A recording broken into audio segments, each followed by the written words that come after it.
Suatu hari, seorang tukang daging sedang sibuk bekerja di tokonya ketika seekor anjing masuk dan mulai mondar-mandir.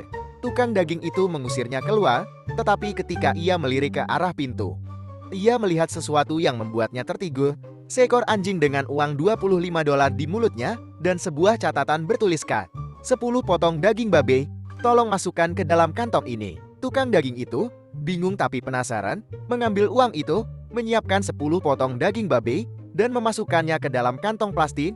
Dengan hati-hati, ia menyelipkan kantong itu ke mulut anjing tersebut. Si anjing menggigit kantong itu dengan kuat dan pergi begitu saja. Tukang daging yang sekarang benar-benar penasaran, memutuskan untuk mengikuti si anjing. Anjing itu berjalan menuju penyeberangan jalan. Saat sampai di sana, ia berhenti, melihat lampu lalu lintas, menunggu sampai lampu berubah hijau, dan dengan tenang menyeberang jalan. Setelah memeriksa kedua arah, tukang daging hampir tak percaya dengan apa yang ia lihat. Si anjing terus berjalan sampai ke halte bus. Di sana, ia memeriksa jadwal bus yang terpasang di papan. Setelah memastikan jadwalnya, ia duduk di bangku dengan santai. Ketika bus tiba, anjing itu naik ke bus, kantong daging masih tergigit di mulutnya. Tukang daging, yang merasa seperti sedang bermimpi, segera naik bus yang sama. Di dalam bus, si anjing berdiri di dekat pintu dan memperhatikan jalan. Ketika mendekati pemberhentian tertentu, si anjing berdiri dengan kedua kaki belakangnya dan menekan tombol bel pemberhentian dengan hidungnya. Bus berhenti, dan si anjing turun. Tukang daging terus mengikutinya. Anjing itu berjalan menuju sebuah rumah, meletakkan kantong daging di anak tangga, lalu kembali ke jalan setapak.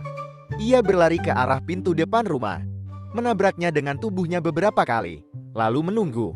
Tidak ada jawaban. Setelah beberapa saat, si anjing berlari ke sisi rumah, melompat ke dinding, mengintip melalui jendela, dan kembali ke pintu depan.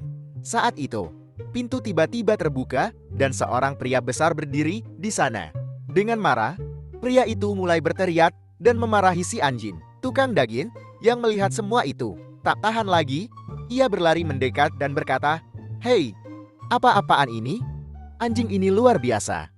Dia pintar sekali, bahkan lebih pintar dari sebagian orang yang saya kenal." Pria itu mendengos dan menjawab, "Pintar? Ini sudah kedua kalinya minggu ini dia lupa bawa kuncinya."